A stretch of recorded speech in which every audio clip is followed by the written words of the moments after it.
मुफ्ती मुजीब रहमान जा बयान जी समातला मुफ्ती मुजीब साहब जो यूट्यूब चैनल ज़रूर सब्सक्राइब कंदा। बिस्मिल्लाहिर्रहमानिर्रहीम अल्हम्दुलिल्लाहि रब्बिल आलमीन वल आक़िबतु लिल मुत्तक़ीन वस्सलातु वस्सलामु अला अशरफिल अंबिया वल मुरसलीन व अला आलिहि व सहबिहि अजमईन इला यौमिद्दीन। फ़अऊज़ु बिल्लाहि मिनश शैतानिर रजीम बिस्मिल्लाहिर रहमानिर रहीम व क़ाला अल्लाहु तआला व नुनज़्ज़िलु मिनल क़ुरआनि मा हुवा शिफ़ाअun व रहमतुल लिल मुमिनीन व ला यज़ीदुज़ ज़ालिमीन इल्ला ख़सारा। व क़ाला अल्लाहु तआला फ़ी मक़ामिन आख़र वबिल हक़्क़ि अंज़लनाहु वबिल हक़्क़ि नज़ल वमा अर्सलनाका इल्ला मुबश्शिरन व नज़ीरा। सदक़ल्लाहुल अज़ीम। व क़ाला नबी सल्लल्लाहु अलैहि वसल्लम अना ख़ातमुन नबिय्यीन ला नबिय्य बअदी। व क़ाला नबी सल्लल्लाहु अलैहि वसल्लम कुन फ़िद दुनिया कअन्नका ग़रीबुन औ आबिरुस सबील। सदक़ल्लाहुल अज़ीम व सदक़हुन नबियुल करीम व अला आलिहि व सहबिहि अजमईन इला यौमिद्दीन। फ़अऊज़ु बिल्लाहि मिनश शैतानिर रजीम बिस्मिल्लाहिर रहमानिर रहीम। अल्लाहुम्मा सल्लि अला मुहम्मदिन व अला आलि मुहम्मद कमा सल्लैता अला इब्राहीम व अला आलि इब्राहीम इन्नका हमीदुम मजीद। अल्लाहुम्मा बारिक अला मुहम्मदिन व अला आलि मुहम्मद कमा बारकता अला इब्राहीम व अला आलि इब्राहीम इन्नका हमीदुम मजीद। साईं गर्मी अची वई आहे छा? माण्हुनि खे साईं पूरो न करायो साथियुनि खे।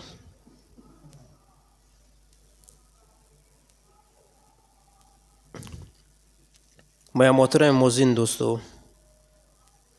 अल्लाह रब्बुल इज़्ज़त जा एहसान थिया जी अल्लाह ताला तव्हां असांखे पंहिंजे घर में अचण जी तौफ़ीक़ अता फ़रमाई आहे। ऐं उहो अल्लाह पूरी काइनात जे मथां ग़ालिब आहे, पूरी काइनात जे मथां शहनशाह आहे, पूरी काइनात जे मथां ताक़त वारी जेकी ज़ात आहे उहा अल्लाह रब्बुल इज़्ज़त जी आहे।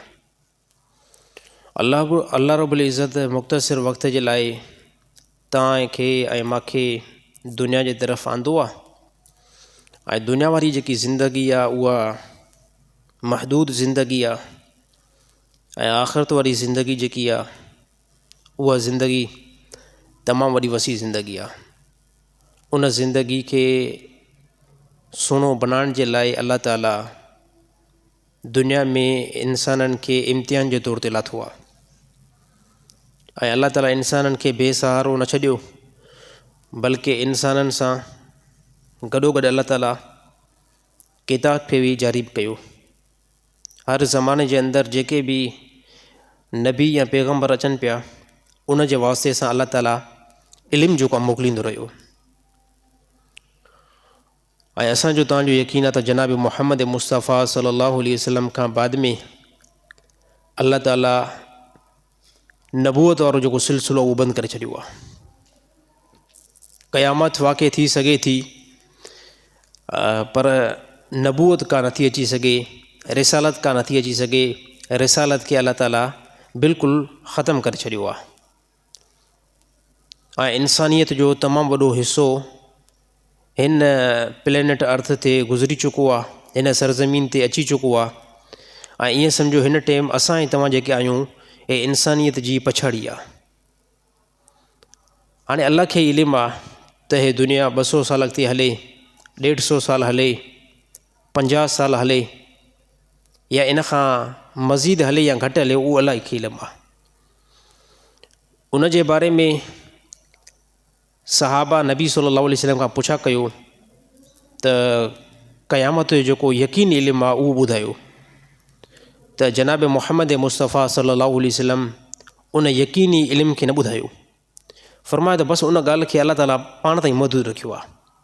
अल्लाह ताला नबियुनि खे बि, नबियुनि जे मथां बि क़यामत खे पोशीदा कयो आहे। नबी खे बि अल्लाह ताला इहो इल्मु आसमान खां जारी न करायो जो क़यामत कहिड़े ॾींहं ते वाक़ई थिए थी। अलबत्ता नबी सल्लल्लाहु अलैहि वसल्लम क़यामत जे क़रीब जेके हालात हुया या जेके पेशन गोयूं हुयूं उहे यकीन तौर ते रसूलुल्लाह सल्लल्लाहु अलैहि वसल्लम बयानु कयूं। ऐं असां ॾिसूं त उहे पेशन गोयूं हक़ीक़त में असांजे मौजूदा ज़माने जे अंदरि काफ़ी हिसे में ज़ाहिर थी चुकियूं आहिनि।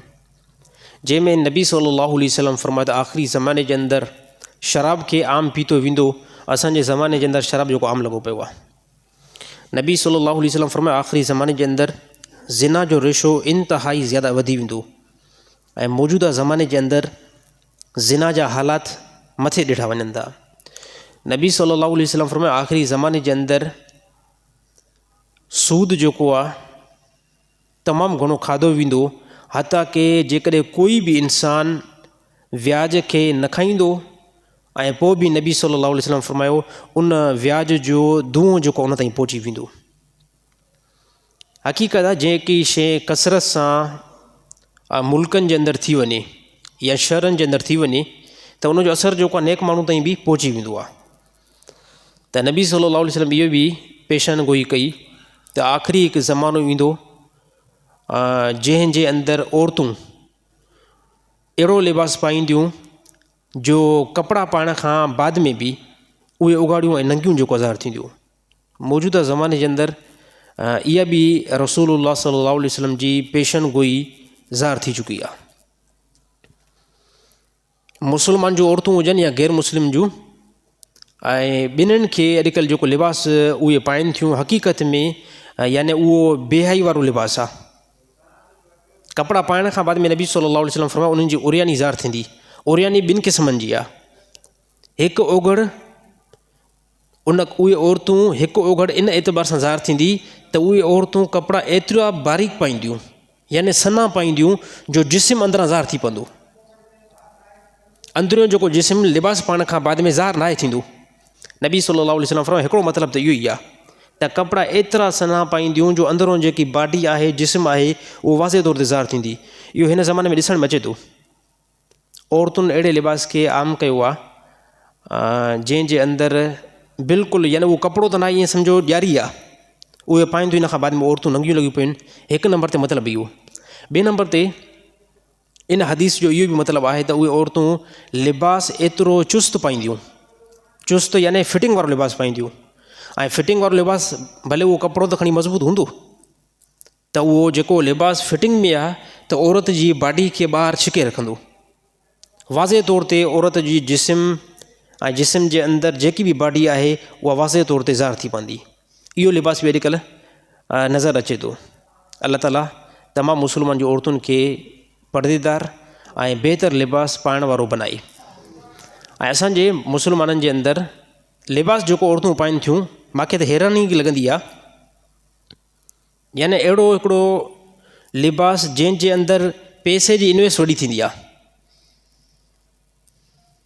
ख़ासि करे असां मुस्लमाननि जूं औरतूं जेको लिबास पाईंदियूं आहिनि ऐं जंहिंखे असां सवली सिंधी जे अंदरि लहंगो चऊं, ट्राउज़र चऊं, हाणे इहो लिबास कंहिं कम जो ई न आहे।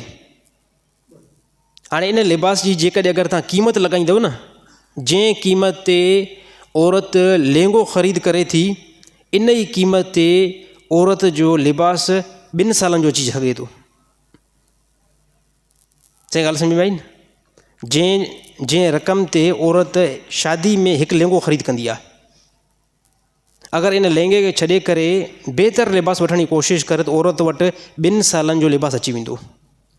20,000 ते लहंगो हूंदो आहे, टे घटि थो ॿुधायां, 20,000, 30,000, 50,000, 60,000, 1 लख रुपियो। ऐं बेकार में बेकार लिबास आहे उहो। यानी उहा जेकॾहिं अगरि का कुंवार बि पाईंदी न, यानी उनजे मथां तव्हां मुसीबत हिकिड़ी ख़रीद कई। यानी एतिरो उहो हिकु नंबर ते वज़नी लिबास आहे, गरम लिबास आहे, जो बसि औरतूं इन खे ख़रीद इन बेस ते कंदियूं आहिनि त ख़बर पवे त असां जेको लख रुपये वारो ड्रेस जेको ख़रीद कई आहे। त ॾिसो इस्लाम जेको आहे उहो दीन खे फोकस करे थो। मुस्लमाननि जो पहिरियों इहो लिबास नाहे रहियो। ॾिसो अल्लाह ताला बहितर लिबास खां रुकियो नाहे। अल्लाह ताला बहितर लिबास खां रुकियो नाहे। हा, अल्लाह ताला उन लिबास खां ज़रूरु रोकियो आहे जंहिं मां औरत जी उरियानी ज़ाहिर थिए, औरत जी ओघड़ जेको ज़ाहिर थिए, उन लिबास खां अल्लाह ताला रोकियो आहे।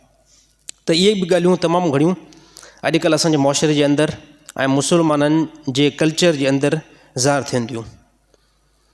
असांजो जेको हिकिड़ो ख़ानदानी सिस्टम आहे मुस्लमाननि जो, उहो इंतिहाई जेको हिन टाइम कमज़ोर थी चुको आहे। यानी इंतिहाई वॾो, जेकॾहिं मुस्लमान निकाह ॾिसो, मुस्लमान जो निकाह इंतिहाई आसान थियणु खपे। इंतई आसान। हाणे असां छा था कयूं, निकाह अगरि पंहिंजे पुट जो असां करण जी कोशिशि कयूं था, महीनो पहिरियों सभिनी माइटनि खे असां दावत, उन माइटनि खे वरी घणा मुस्लमान लिबास बि वठी ॾियनि था। अबा हे चाचे जी धीउ आहे, हे चाची आहे, हे मासी आहे, हे सोट आहे, हे मामी आहे, हे फलाणी औरत आहे, सभिनी जे लाइ अलॻि अलॻि जेको आहे हिकु हिकु ड्रेस बि हुजे। हे औरतुनि जे लाइ ऐं मर्दनि जे लाइ बि ईअं। अबा हे चाचे जो पुटु आहे, हे चाचो आहे, हे अबो आहे, हे सोरो आहे, हे सालो आहे, इन्हनि जे लाइ बि सभिनी जे लाइ हिकु हिकु ड्रेस वठो। हाणे हिकु नंबर ते ड्रेस, ॿिए नंबर ते साईं सभु महिमान अचनि उनजो खाधो बि तयारु करायो, वॾो हिकिड़ो शादी हाल बि बुक करायो। हाणे इहा ॻाल्हि जेकॾहिं कंहिं मुस्लमान जाॾो ईंदी, मां कसम खणी करे ॻाल्हि कयां थो, उहो हाली 10 साल बि निकाह न कंदो, उहो 10 साल बि निकाह न कंदो। यार एतिरा पैसा परचेस करे नेट केरु। नबी सल्लल्लाहु अलैहि वसल्लम फरमाए बहितर में बहितर निकाह इहो आहे जंहिं निकाह जे अंदरि रक़म जेकी ख़र्च थिए थी न उहा इंतिहाई घटि थिए। ॾिसो माण्हू असांखे तानो ॾींदा आहिनि न, साईं तव्हांजो कॾहिं फंक्शन न कंदव, धूल न कंदव, एको साउंड न कंदव, त माण्हू छा चवंदा, उनखे चओ तव्हां जेको आहे तव्हां बेवकूफ़ थी सघो था, असां बेवकूफ़ न आहियूं बिल्कुलु। 5 मिंट जे लाइ ॾिसो न, जेकॾहिं अगरि कोई माण्हू चवे न साईं 5 मिंट जे लाइ अगरि कोई माण्हू चए साईं इहो जेकॾहिं अगरि तव्हां फंक्शन न कंदो तव्हांजी बेइज़ती थींदी, त मां चवां थो 5 मिंट जे लाइ इहा बेइज़ती खे बर्दाश्त कयो। हिकिड़े ॾींहं जे लाइ जेकॾहिं माण्हू ॾिसो, हालांकि हिन में बेइज़ती त न आहे यार, इन में कहिड़े क़िस्म जी बेइज़ती आहे। जेकॾहिं मां निकाह आसान करणु चाहियां थो त इन में त इज़त रखियलु आहे। आसान निकाह इहो, जेकॾहिं अगरि निकाह जी ज़रूरत थी वई, औरत खे 1-2 ड्रेस ॾियणु खपे, मर्द पंहिंजे लाइ 1-2 ड्रेस वठे, अची करे मस्जिद में निकाह पढ़ाए, मामिलो ख़तमु, हलो बाबा। हाणे निकाह जॾहिं तव्हां आसान बनाईंदव न, निकाह आसान बनाईंदव त मुआशिरे जे अंदरि 100 200 निकाह आसान सां थी वेंदा। पर हाणे हिकिड़ो निकाह 10 लख रुपए ते हुजे त पोइ कंहिं नौजवान जो दिमाग़ु ख़राबु आहे, उहो निकाह कंदो, पोइ छा चवंदो, वञी करे ॿार बदकारी 500 ते वञी करे 1000 ते मुंहुं कारो कंदुमि पंहिंजो। असां मुस्लमान पंहिंजी असुली मक़सद खां असां हटी विया आहियूं। जॾहिं असां असुली पंहिंजे मक़सद खां हटी वियासीं, उन टाइम असां तबाह थी वियासीं। सही ॻाल्हि सही कंहिं पोइ न पियो कयां। निकाह जो एतिरो महांगो थींदो, कोई निकाह कंदो? हाणे हिकिड़े नौजवान जे ज़हन में इहा ॻाल्हि थींदी त यार ससु खे ड्रेस वठी ॾियणी आहे, सहुरे खे ड्रेस वठी ॾियणी आहे, सालनि खे ड्रेसूं वठी ॾियणियूं आहिनि, सालियुनि खे ड्रेसूं वठी ॾियणियूं आहिनि, चाची खे वठी ॾियणियूं आहिनि, अबे खे वठी ॾियणियूं आहिनि, भाइरनि खे वठी ॾियणियूं आहिनि, त हिन जो दिमाग़ु हिते ई फाटंदो। हे चवंदो पोइ अहिड़ी शादी खां खट मुंहिंजी ख़ाली बहितर आहे। पैसो हूंदो त खणी करे वेंदो, पर पैसो न हूंदो त साईं इहो छड़ो ई वेठो हूंदो। त निकाह खे ख़ुदा जे वास्ते मुस्लमान निकाह खे आसान बनाइनि। कंहिं क़िस्म जो कोई बि इहा डिमांड न कनि त बाबा तूं असांखे ड्रेसूं ॾे, तूं असांखे देगियूं ॾे, तूं शादी हाल बुक करा। जेकॾहिं ईअं कराईंदो, इहे न्याणियूं तव्हांजे घरनि में वेठियूं हूंदियूं। काफ़ी माॾे शिकायत ईंदी आहे, माॾे वॾी शिकायत आई त 35 साल असांजी न्याणी खे थी वई आहे, उहा अञा ताईं जेको कंवारी वेठी आहे। 40 साल थी विया आहिनि, असांजी न्याणी अञा ताईं कंवारी वेठी आहे। 28 साल थी वई आहे, असांजी न्याणी अञा ताईं कंवारी वेठी आहे। त अॻिला जेके निकाह करण वारा जेके नौजवान मुस्लमान आहिनि न, उहे बि पहिरियों सोचनि था त यार जेकॾहिं असां निकाह कयोसीं त एतिरी रक़म केरु जेको आहे उनखे मोह ॾींदो। त कंहिं क़िस्म जो कोई बि जेकॾहिं न्याणी ॾिए थो न, उहो बि कंहिं क़िस्म जो कोई बि वरी डिमांड न करे। उसूली एतबार सां जेको हक़मार लॻे थो उहो हक़मार वठे। अगरि उनजे अंदरि बि हक़मार ज़्यादा नथो थी सघे त कुझु जेको आहे ॾेई सघे थो, कुझु बाद में बि ॾेई सघे थो। निकाह खे आसान बनाईंदो, अलाह ताला जी रहमत ईंदव। ॾिसो अलाह ताला जो गुस्सो असां कंहिं टाइम ज़्यादा खणंदा आहियूं, जंहिं टाइम मुस्लमान ज़िना जे तरफ़ वेंदो न, इन टाइम ख़ुदा जी रहमत तव्हां खां बंदि थी वेंदी। ऐं जंहिं टाइम अलाह ताला जी रहमत बंदि थी वई न, उन ॾींहुं तव्हां हलाक थी वेंदव। ऐं तव्हांजी हलाकत खे कोई बि नथो रोके सघे। हलो बाबा, ॾिसो मूसा अलैहिस्सलाम जे ज़माने जो वाक़ियो, उहो वाक़ियो खे जेकॾहिं ज़ईफ़ आहे, उहो जेकॾहिं वाक़ियो ज़ईफ़ आहे त कंहिं क़िस्म जो कोई बि मसइलो न आहे। उहो वाक़ियो मां पहिरियों बयानु कयो त मूसा अलैहिस्सलाम पंहिंजे लश्कर खे हिकु ॿिए शहर जी तरफ़ वठी वियो ऐं उतां जा माण्हू चवनि पिया मूसा अलैहिस्सलाम असांजे मथां ग़ालिब न थिए। कोई अहिड़ो तरीक़ो ॿुधाए त जीअं मूसा अलैहिस्सलाम जो क़ौम खे असां हलाक कयूं। हाणे इहो वाक़ियो सही आहे या ज़ईफ़ आहे, पर वाक़ियो मां जेको सबक़ु मिले थो इन ताईं बहितर आहे। त मूसा अलैहिस्सलाम पंहिंजे लश्कर खे वठी विया हिकु ॿिए मुल्क जी तरफ़। उते जीअं जो मूसा अलैहिस्सलाम पहुता त उन क़ौम वारनि खे ख़बर पई त यार मूसा अलैहिस्सलाम हाणे असांजे मथां ग़ालिब थींदा। हाणे अहिड़ो को तरीक़ो अपनायो जीअं मूसा अलैहिस्सलाम जी क़ौम खे असां शिकस्त ॾेई छॾियूं। ऐं मूसा अलैहिस्सलाम असांजे मथां ग़ालिब न थी सघे, अहिड़ो को असांखे तरीक़ो ॿुधायो। त पोइ तमामु वॾी मीटिंग थी उन्हनि जी। उन्हनि चयो हीअं कयो त बहितर खां बहितर जेके तव्हांजूं छोकिरियूं आहिनि न, जेके 16 साल जूं 17 साल जूं, उहे छा कयो, मूसा अलैहिस्सलाम जे लश्कर जे अंदरि मोकिले छॾियो। कपिड़ा उन्हनि खे बिल्कुलु नंढा paraयो। अगरि मूसा अलैहिस्सलाम जो कोई बि उन उम्मती उन औरतुनि खे हिकिड़ी बि औरत खे हथु विधो न, ख़ुदा इन जे मथां अज़ाब जेको आहे हेठि लाहींदो, ऐं अलाह अज़ाब लाहींदो न त हे क़ौम जेको आहे पोइ ख़तमु थींदी। पोइ साईं उन्हनि ईअं ई कयो। मूसा अलैहिस्सलाम जो जीअं जो लश्कर एंट्री थियो कंहिं मुल्क जे अंदरि, त उन्हनि अॻु में तयारी करे छॾी। औरतुनि खे बिल्कुलु नंढो लिबास पाराए करे ऐं औरतुनि खे सामान ॾिनो, त वञी करे इन मजमे जे अंदरि तव्हां सामान खे खपायो। हाणे जीअं जो उन औरतूं उन मजमे में वयूं न, मूसा अलैहिस्सलाम जो जेको मजमो हुयो उन जे अंदरि जीअं जो वयूं न, त पोइ तमामु मुस्लमान उन ज़माने में जीअं मूसा अलैहिस्सलाम जे मथां ईमान आंदो, उन औरतुनि ते नज़र पई। पोइ घणनि पंहिंजी नज़रुनि खे झुकायो। सिर्फ़ु रिवायत में अचे थो हिकिड़ो नौजवान औरत खे उन हथु विधो। हथु विझण खां बाद में उन बदकारी कई या न कई, बहरहाल उन हथु विधो। हथु विझण खां बाद में अलाह ताला छा कयो, तमामु जेके मूसा अलैहिस्सलाम जो लश्कर हो सभिनी खे अलाह ताला मौत ॾेई छॾियो। मूसा अलैहिस्सलाम जीअं जो मोटी आवाज़ ॾिठईं, यार सॼो मजमो जेको आहे सभिनी जे मथां मौत जेको आहे तारीख़ थियल आहे, नेठि मामिलो छा आहे। अलाह ताला जा ॾोध दुआ घुरी, अलाह ताला सां कलाम कई। अलाह ताला फरमाए इन मां हिकिड़े जेको बंदे आहे न, हिकिड़े बंदे बदकारी कई आहे या कंहिं औरत खे हथु विधो आहे, इन जे करे मां ख़ुदा इन जे मथां रहमत खे परे कयो, अज़ाब जेको लथो आहे। मूसा अलैहिस्सलाम फरमाए या अल्लाह हाणे मां दुआ घुरां थो इन्हनि खे ज़िंदा कर। अलाह ताला फरमाए ज़िंदा हिकिड़ी शर्त ते कंदासीं, इहे सभई जेको आहे न सभिनी जी तौबा उन टाइम क़बूल थींदी जंहिं टाइम इहे हिक ॿिए खे क़तलु कंदा, हिक ॿिए जे मथां जेको तलवार वाईंदा, पोइ जेको असां जी तौबा क़बूल कंदासीं। मूसा अलैहिस्सलाम दुआ घुरी उथिया। पोइ मूसा अलैहिस्सलाम फरमाए बाबा तव्हां गुनाह कयो आहे, तव्हां मां हिकिड़े बंदे गुनाह कयो आहे। अलाह ताला छा कयो आहे, अलाह ताला तव्हांजी तौबा क़बूल न कंदो जेसिताईं तव्हां हिक ॿिए खे क़तलु न कयो। साईं तलवारूं खयूं, हिक ॿिए जाॾो बीठा, पीउ पुट जाॾो बीठो, चाचो भाइटे जाॾो बीठो। हाणे साईं ॾींहं जो तलवार न पिया हलाए सघनि। मूसा अलैहिस्सलाम मशहूरु राति जे टाइम अचे, पोइ उन राति जे टाइम हिक ॿिए जे मथां तलवार हलायो। राति थी पोइ हिक ॿिए जे मथां तलवार हलायूं, पोइ अलाह ताला उनजी तौबा क़बूल कई आहे। हिकिड़ो बंदो गुनाह करे अलाह ताला क़ौम खे सॼी खे हलाक करे। ऐं जेकॾहिं हिन ज़माने में मुस्लमान हज़ारनि जी तादाद में ज़िना कनि, छा था सम्झो पोइ अलाह ताला जी रहमत ईंदी। पोइ पिटींदा छाजे करे आहियूं असां, त बाबा पाणी न आहे, मुल्क जे अंदरि वज़ीर अज़म ठीकु न आहे, मुल्क जे अंदरि महांगी थी वई आहे, कम जेको आहे ख़राब थी विया आहिनि। असुली अलाह ताला क़ुरान हकीम जे अंदरि फरमायो, ज़हरुल फ़साद फिल बर्र वल बहर बिमा कसबत ऐदिन नास। अलाह ताला फरमाए पूरी सरज़मीन जे मथां जॾहिं बि फ़साद ज़ाहिर थींदो आहे, तव्हां मुस्लमान ज़ुल्म कंदा आहियो, तव्हां इंसान ज़ुल्म कंदा आहियो, पोइ मां अलाह ताला फ़साद खे जेको हेठि लाहींदो आहियां।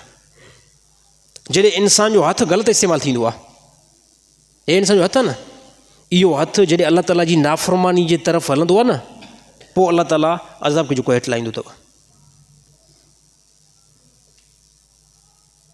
हाणे हिन टाइम ज़िना जेको फेल आहे उहो इंतिहाई बुछड़ो आहे। यादि रहणु खपे त ख़ुदा जी रहमत खां इंतिहाई तव्हां परे वेंदव जेकॾहिं इन गलीज़ मर्ज़ जे अंदरि कोई बि मुस्लमान अचे थो, त बहितर ईअं मुस्लमान निकाह करे छॾे। हाणे निकाह जे अंदरि इहा ई ॻाल्हि जेकी मां पहिरियों करे वियुमि, त एतिरो सारो ख़र्चु केरु करे।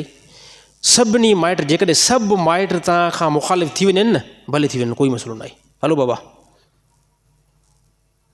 साईं छा थींदो, माइट नाराज़ थींदा, माइट नाराज़ थींदा न, जेकॾहिं अगरि शादी जे अंदरि दोल न कंदासीं, एको साउंड न कंदासीं, हा साईं, माइनि खे डांस न कराईंदासीं, माइट नाराज़ थींदा न।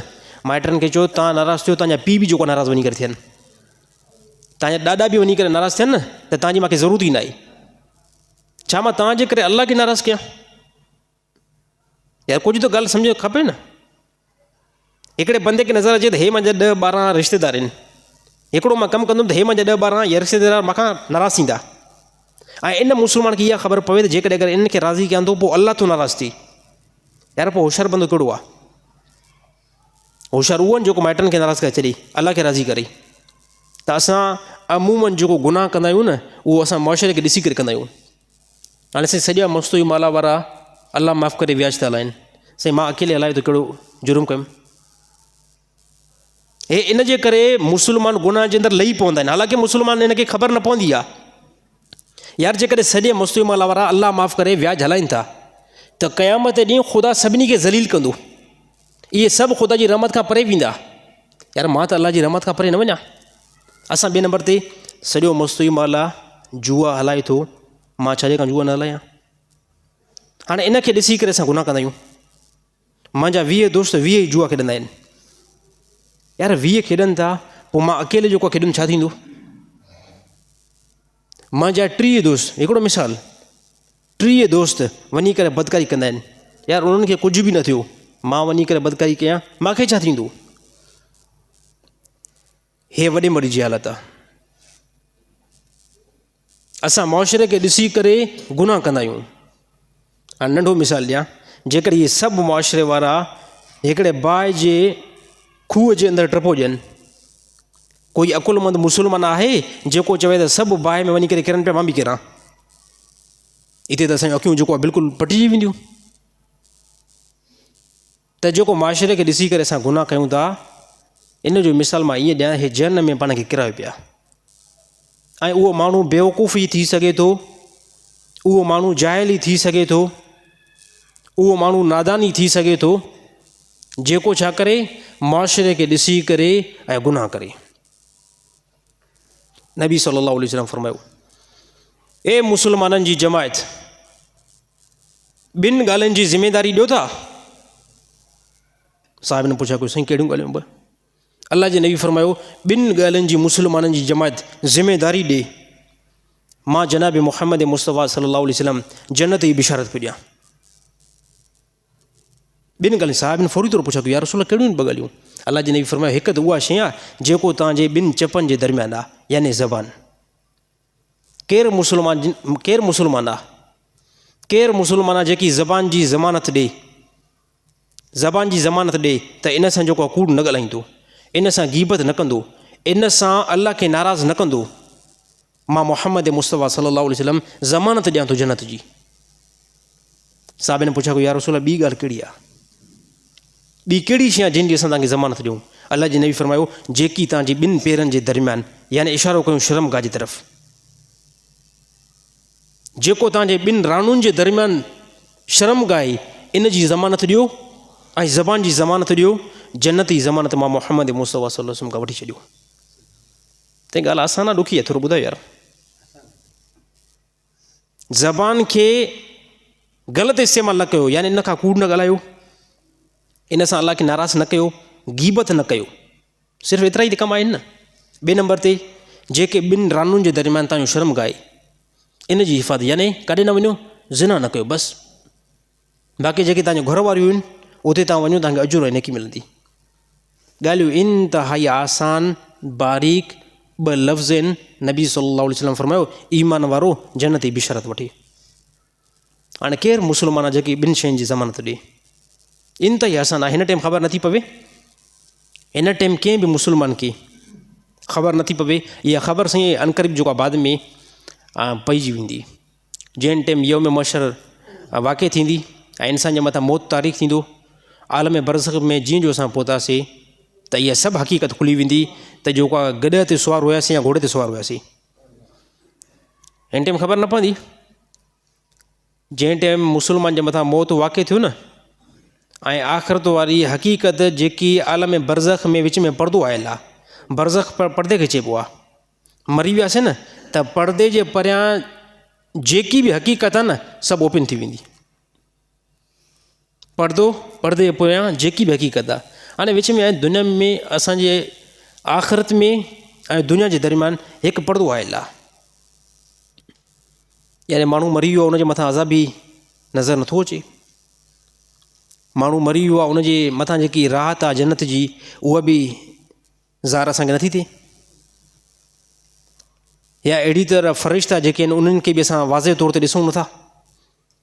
या क़बर खे त असां पाण ई खोटियोसीं, पर नबी फरमात इन क़बर जे अंदरि बाहि बि आहे ऐं राहत बि आहे। हाणे इहा शइ बि नज़र नथी अचे असांखे। बाक़ी इहे ॻाल्हियूं आहिनि हक़ीक़ी। गैब छा खे चइबो आहे? जन्नत खे न आहे ॾिठो साईं। कंहिं मुस्लमान दुनिया वारी अख़ सां जन्नत खे ॾिठो आहे? न ॾिठो आहे। कंहिं मुस्लमान भला जहन्नम खे ॾिठो आहे? न ॾिठो आहे। कंहिं मुस्लमान भला क़बर जे अज़ाब खे ॾिठो आहे? न। कंहिं मुस्लमान भला फ़रिश्तनि खे ॾिठो आहे? बिल्कुलु न। भला अलाह खे ॾिठो आहे? न। इहे सभु ॻाल्हियूं ग़ैब में आहिनि। ऐं अलाह ताला ग़ैब जे मथां ईमान आणण खे अलाह ताला वॾो हिकु ईमान बयानु कयो आहे। साईं वॾी ॻाल्हि आहे न। हिकु बंदे अलाह खे नाहे ॾिठो, जनम खे नाहे ॾिठो, जन्नत खे नाहे ॾिठो, क़बर खे नाहे ॾिठो, क़बर जे अंदरि अज़ाब खे नाहे ॾिठो, रसूल खे कंहिं क़िस्म जो कोई बि नाहे ॾिठो, पोइ हिते 1,24,000 नबी गुज़री चुका आहिनि, कंहिंखे बि नाहे ॾिठो। ऐं हाणे इहो बंदो चवे थो त मुंहिंजो नबी जनाब मुहम्मद मुस्तफ़ा सल्लल्लाहु अलैहि वसल्लम आहे, अलाह अकेलो आहे, मौत खां बाद में जहन्नम या जन्नत वारी ज़िंदगी आहे। इहो ज़बरदस्त ईमान आहे। नबी सल्लल्लाहु अलैहि वसल्लम खां पुछा कयो, साहिब ने पुछा कयो, साईं अजीबो ईमान कंहिंजो आहे? त नबी सल्लल्लाहु नबी सल्लल्लाहु अलैहि वसल्लम साहिबनि खां पुछा कयो, ए साहिबा अजीब हैरत में विझंदड़ ईमान कंहिं शख़्स जो आहे? त साहिबनि पंहिंजे इल्म जे एतबार सां ॿुधायो। साहिबनि चयो, साईं अजीब ईमान जेको आहे रसूलनि जो थींदो, यानी हैरत में विझंदड़। त अलाह जे नबी फरमायो त रसूल अलाह जे मथां ईमान छाजे कान आणे? हालांकि रसूल जे मथां फौरी तौरु वेही थी अचे। पोइ साहिबनि चयो, साईं अजीब ईमान हैरत में विझंदड़ फ़रिश्तनि जो थी सघे थो। अलाह जे नबी फरमायो, फ़रिश्ता छॾे खां ईमान न आणनि जो अलाह जे ॾाढो उहे हमद सना था कनि। पोइ साहिबनि चयो, साईं भला नहनो, पंहिंजे तरफ़ इशारो कयूं। साहिबनि चयो, साईं भला असांजो ईमान हैरत में विझंदड़ हुजे।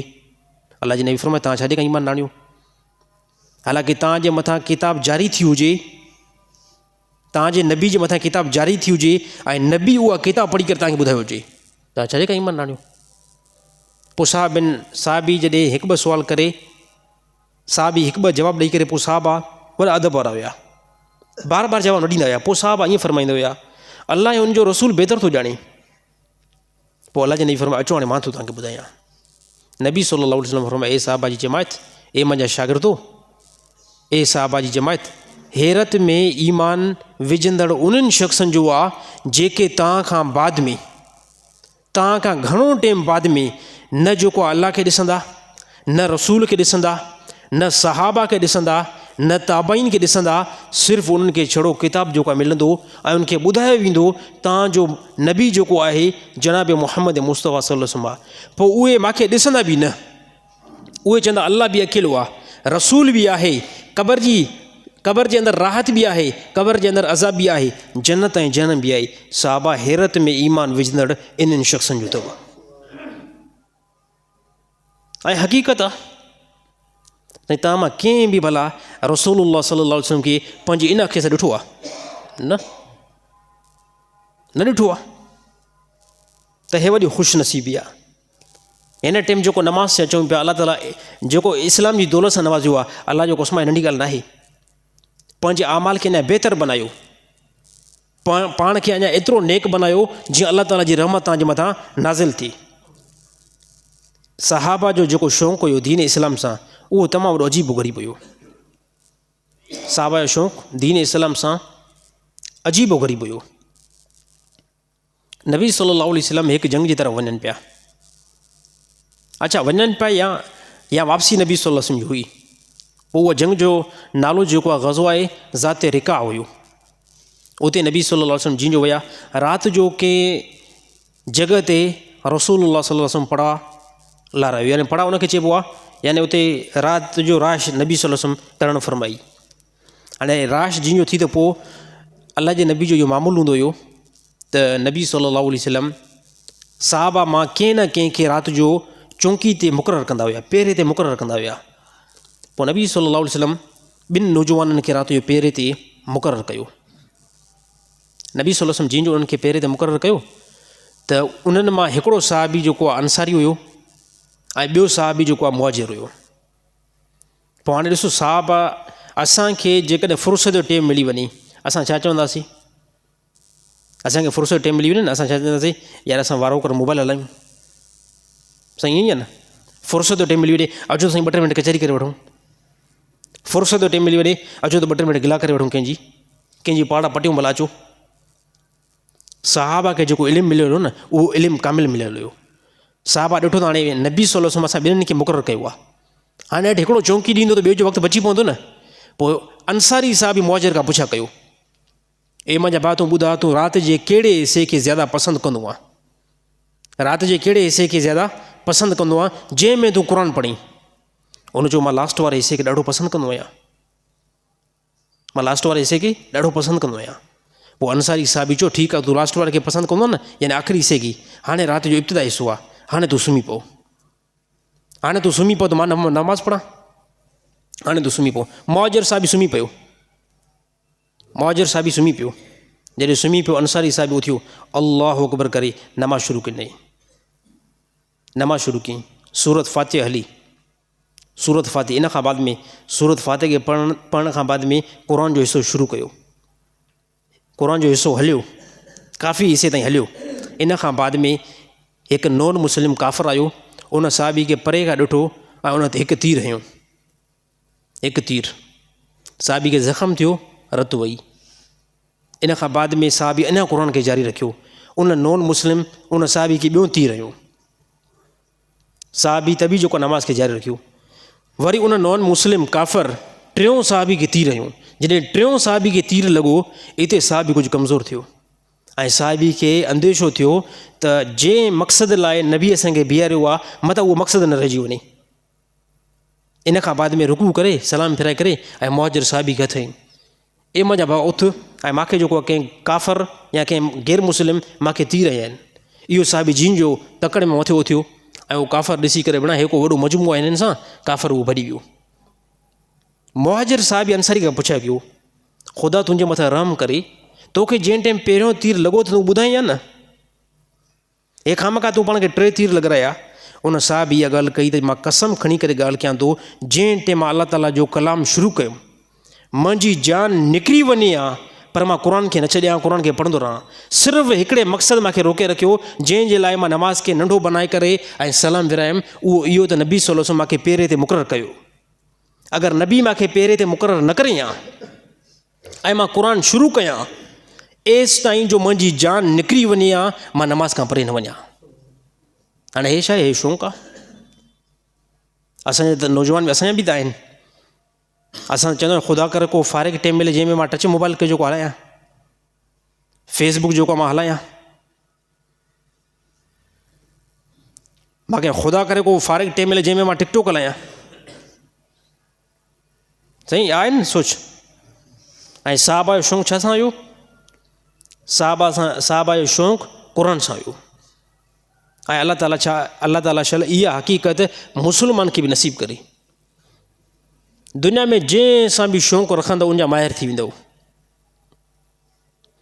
दुनिया में जंहिं सां बि शौक़ु रखंदव न ऐं उनखे रूटीन जे एतबार सां कंदा ईंदव, उनजा साईं माहिर थी वेंदव, उनजा मास्टर थी वेंदव। जंहिं कम खे तव्हां घणो कयो था, दिलि लॻी सां कयो था, उन कम जा तव्हां माहिर थी वेंदव, भले तव्हांखे का शइ पढ़णी बि नथी अचे। हाणे असांजे जेके नौजवान टच मोबाइल हलाइनि था, छा हिननि खे इंग्लिश पढ़ण ईंदी आहे? न, बिल्कुलु ज़ीरो लॻा पिया आहिनि, बिल्कुलु ज़ीरो। मुंहिंजो हिकिड़ो दोस्त आहे जंहिं मूंखे ॿुधायो त मां ज़िंदगी में बि स्कूल जे तरफ़ एंट्री न आहे कई, नई मां दाख़िला कराई आहे, न हिकिड़ो ॾींहुं मां पढ़ियो आहियां। दोस्त मुंहिंजो ॿुधाई, हिकिड़ो ॾींहुं बि स्कूल जे अंदरि मां वियो न आहियां, एजुकेशन मां हासिलु न आहे कई, मां तालीम हासिलु न आहे की, हिकिड़ो ॾींहुं बि। उहो मोबाइल हिकिड़े ॾींहुं हलाए पियो, हाई फाई जी टाइपिंग पियो करे इंग्लिश में। मां हुनखे चयुमि ख़ुदा जा बंदा, जॾहिं तूं हिकिड़ो दर्जो बि न आहे पढ़ियल, चए दर्जो पंहिंजी जॻह ते आहे, मां हिकिड़ो ॾींहुं बि जेको स्कूल में न आहियां वेठो। मैम तूं एतिरी ज़बरदस्त टाइपिंग कीअं थो करीं, मोबाइल जे अंदरि कंप्यूटर जे अंदरि बहितरीनु टाइपिंग कीअं थो करीं, हाई फाई तूं रोमन इंग्लिश में उर्दू थो लिखें, इहा कीअं? उनजो काफ़ी टाइम काढी करे मोबाइल खे यूज़ कयूं था, बसि असांखे मोबाइल हलाइणु अचे थी। यानी मालूम थिए थो हितां इंसानु जंहिंसां ज़्यादा मोहबत कंदो आहे, जंहिंखे ज़्यादा टाइम ॾींदो आहे, उनजो माहिर थी वेंदो आहे। त साहबा जो जेको शौक़ु हुयो उहो दीन इस्लाम सां इंतिहाई वॾो हुयो। अलाह ताला इहा हक़ीक़त असांखे बि नसीब अता फ़रमाए। अब्दुर्रहमान बिन औफ़ रज़ी अल्लाह ताला अन्हु जे बारे में मशहूरु हिकु वाक़ियो आहे। जंहिं टाइम इस्लाम बुलंदी जे अंदरि आयो, इस्लाम वॾी जेको ताक़त जे अंदरि आयो, कैसर ऐं किसरा जहिड़ा जेकी बादशाही उहा साहबा जे क़दमनि में अची करे पई। यानी उन टाइम कैसर किसरा खे ईअं डिवाइड कयो जीअं हिन टाइम माण्हू अमेरिका खां लड़ाए थो, जीअं माण्हुनि जी दिलनि जे अंदरि हिन टाइम अमेरिका जी ताक़त पियल आहे न, त साहबा जे ज़माने में मशहूरु जेके मुल्क हुया न, कैसर ऐं किसरा हुया।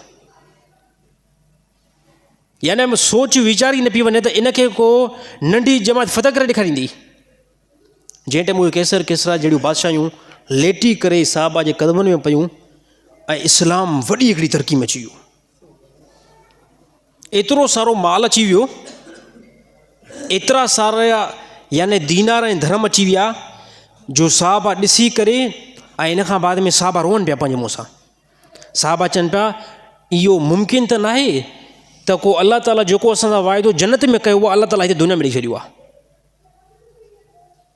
साहबा पाण में सोच वीचार कनि पिया, ए अल्लाह जे नबी जा शागिर्दो, छा ईअं त न थियो आहे? जंहिंजो वाइदो नबी असां सां कयो आहे जन्नत में, छा उहो असांखे दुनिया में त न पियो मिले? छो त उन ज़माने में गैर मुस्लिम बि हैरान थियनि पिया एतिरी सारी ताक़त हिन वटि कीअं आई आहे। पोइ अब्दुर्रहमान बिन औफ़, इन जे बारे में मां मशहूरु वाक़ियो ॿुधायो आहे, नओं मुस्लमान थियो, इंतिहाई नओं मुस्लमान थियो। नबी सल्लल्लाहु अलैहि वसल्लम हिकु मुस्लमान खे चयो त तूं हिन खे वठी वञ ऐं हिन जी ख़िदमत कर। उहो मुस्लमान बि त मुस्लमान हुया न, असां जहिड़ा हिन टाइम ज़माने वारा मुस्लमान थोरी जो पेर कढण जे पोयां आहिनि। ॾिसंदा कंहिंखे थोरी तरक़ी में त चवंदा पेरनि जो मुस्लमान जो कीअं कटियूं, भले साईं मुजीबुर रहमान छो न हुजे। नमाज़ बि मां हिकिड़ो मिसाल ॾियां थो, अलाह करे अलाह कंदो कोई बि अहिड़ो न आहे, असांजी जमात मां कोई बि अहिड़ो न आहे। मां हिकिड़ो मिसाल ॾियां थो, जंहिंजे पोयां नमाज़ पढ़णु उनजो ई पेर कढणु, असांजी जमात में कोई न। मां हिकिड़ो मिसाल थो ॾियां त असां मुस्लमान ईअं ई हिन टाइम ॾिसंदा त कोई मुस्लमान तरक़ी में थो अचे न त हिन जो पेर जो कटियोसि। को मुस्लमान तरक़ी में वञे न, दिलि में जलन पैदा थिए थी, असद पैदा थिए थो त हे तरक़ी छो थो करे। अड़े ख़ुदा जा बंदा, कहिड़ो ख़ुदा तुंहिंजे पीउ जी मिल्कियत मां हिनखे ॾिनो आहे? कोई तरक़ी करे थो त जेको बंदो सड़े थो न, इन सड़ण वारे खे चए पियो कहिड़ो ख़ुदा तुंहिंजे अबे जी मिल्कियत मां इनखे जेको आहे मालदार बनायो आहे। अल्लाह ताला त पंहिंजे ख़ज़ाने मां इनखे मालदार बनायो आहे यार, पोइ तुंहिंजी जलन करे एतबार सां आहे। अल्लाह ताला तुंहिंजे ॾाॾे जे माल खां जेकॾहिं हिनखे मालदार बनायो आहे पोइ तूं हसद कर। अल्लाह ताला तुंहिंजे अबे जे माल खां हिनखे मालदार बनायो आहे पोइ हसद कर। ख़ुदा पंहिंजी बादशाही मां हिनखे ॾिनो आहे यार, अल्लाह ताला पंहिंजे इल्म मां हिनखे इल्मु ॾिनो आहे। त पोइ अब्दुर्रहमान बिन औफ़ खे नबी सल्लल्लाहु अलैहि वसल्लम हिकिड़े साहिबी चयो, ए साहिबी, हे तुंहिंजो भाउ हिनखे वठी वञ, हिन जी ज़रूरत यार, हिनखे ज़रूरत खे पूरो कर। उहो साहिबी जिन जो वठी वियो न, उन साहिबी जो ईमान ॾिसिजो, साहिबी फौरी तौरु घरु पंहिंजो वठी वियो। घर पोइ महलात ॾेखारियईंसि, यानी महलात यानी घर सोने डिज़ाइन जा ठहियल हुया उन साहिबी जा। घर जी तरफ़ इशारो कनि, चए हे बि घर आहे, हे बि घर आहे, कहिड़ो घर तोखे पसंदि थो अचे? अब्दुर्रहमान बिन औफ़ खे छा फरमाई, कहिड़ो घर तोखे पसंदि थो अचे? जंहिं घर ते हथु रख उहो घर तुंहिंजो आहे मुंहिंजा भाउ। जंहिं घर ते हथु रख, छाजे करे नबी पारत कई आहे त हे तुंहिंजो भाउ आहे। ऐं यार भाउ खे त नवाज़बो आहे न। हे ॿ साम्हूं जेको महल नज़र अचनि था, घर नज़र अचनि था, कहिड़ो तोखे पसंदि थो अचे? अब्दुर्रहमान बिन औफ़ रज़ियल्लाहु ताला अन्हु ख़ामोशी इख्तियार कई, चई अल्लाह ताला तोखे तुंहिंजे माल में बरकत ॾे। इन खां बाद में फौरी तौरु घर वठी वियो। चई मुंहिंजूं ॿ जेको घर वारियूं आहिनि ऐं ॿिनि घर वारनि मां जेकी तोखे अगरि पसंदि अची वञे न, हालांकि दिलि नथी कढे पर तोखे निकाह बि त कराइणो आहे न, जेकी तोखे पसंदि अचे तूं उन ते हथु रख, उनखे मां तलाक ॾींदुमि ऐं तूं तलाक खां बाद में इदत गुज़रण खां बाद में उन सां निकाह कर। ॿुधायो कसम अथव मुस्लमानो, अहिड़ो कंहिंजो जिगर थी सघे थो? अहिड़ो कंहिंजो जिगर थी सघे थो? पोइ हिते ॾिठूं पारत कीअं कई आहे, रसूल पारत कई आहे, अब्दुर्रहमान बिन औफ़ रज़ियल्लाहु ताला अन्हु। छो त अल्लाह ताला तोखे घर वारनि जे अंदरि बि बरकत ॾे। इहे ॿई जेका मुंहिंजियूं भेणियूं आहिनि, इहे घर तुंहिंजा ई आहिनि। मूंखे सिर्फ़ु हिकिड़ो तरीक़ो ॿुधायो त मां वञा पंहिंजी महिनत करे ऐं पोइ पंहिंजी कमाई कयां, मूंखे बाज़ार जो रुख़ ॾेखार। उन साहिबी जो ठीकु आहे, जेकॾहिं इहा तव्हां ॻाल्हि कयो त मां तव्हांखे रुख़ ॾेखारियां थो। बाज़ार जो वञी करे रुख़ ॾेखारियईंसि। अब्दुर्रहमान बिन औफ़ तिजारत कंदा रहिया। नबी सल्लल्लाहु अलैहि वसल्लम दुनिया खां विया, हज़रत अबू बकर सिद्दीक़ इन ज़माने खां विया। इन खां बाद में अब्दुर्रहमान बिन औफ़ वॾी तरक़ी में अची विया। एतिरी तरक़ी में अची विया जो हिकु मरतबे अब्दुर्रहमान बिन औफ़ रोज़ो रखियो ऐं रोज़े रखण खां बाद में पंहिंजा जेके बि सभु नौकर हुया उन सभिनी खे घुराईं, जे सभु हलिया अचो अॼु ऐं मासां गॾु जेको तव्हां इफ़्तारी कयो। दस्तरखान ते ताम विछायो, दस्तरखान ते साईं ताम लॻी आहे। हीअं जो ताम लॻी आहे त हिकु ताम जी का लेन ठही वई पोइ हिते। ऐं अब्दुर्रहमान बिन औफ़ हिते मुंहुं मुबारक पंहिंजो हेठि करे ऐं पोइ यादि कयईं त चए यार हिकिड़ो ज़मानो यादि थो अचे मूंखे, त मसअब बिन उमेर रज़ी अल्लाह ताला अन्हु जंहिं टाइम मुस्लमान थियो हुयो, जंहिं टाइम मुस्लमान थियो, इन खां बाद में मसअब बिन उमेर शहीद थियो। ऐं शहीद थियण खां बाद में असां बि जेको मौजूदु हुयासीं, उन साहबी खे कफ़न ॾियण जे लाइ कपिड़ो न हुयो। जेको असांजो मुस्लमान भाउ असां सां गॾु हुयो, मसअब बिन उमेर रज़ी अल्लाह ताला अन्हु, इहो वॾो मालदार हुयो। ऐं उनखे जंहिं टाइम असां ॾिठोसीं शहीद थी वियो, ऐं वॾो दर्दनाक काफ़र उनखे जेको शहीद कयो। पोइ नबी सल्लल्लाहु अलैहि वसल्लम फरमाए थो कफ़न जो टुकड़ो खणी अचो। असां कफ़न खे जेको ॻोल्हियोसीं, कफ़न असांखे लधो न। पोइ सिर्फ़ु हिकिड़ी नॉर्मल असांखे चादर जेको नज़र आई, उन चादर खे असां विछाए करे ऐं मसअब बिन उमेर जे मथां ॾिनीसीं। मथां जीअं ॾिनीसीं त मसअब बिन उमेर जो मुंहुं लिकायूं पिया त पेर ज़ार पिया ॾियनि, ऐं पेर लिकायूं पिया त मसअब बिन उमेर जो मुंहुं ज़ार पियो थिए।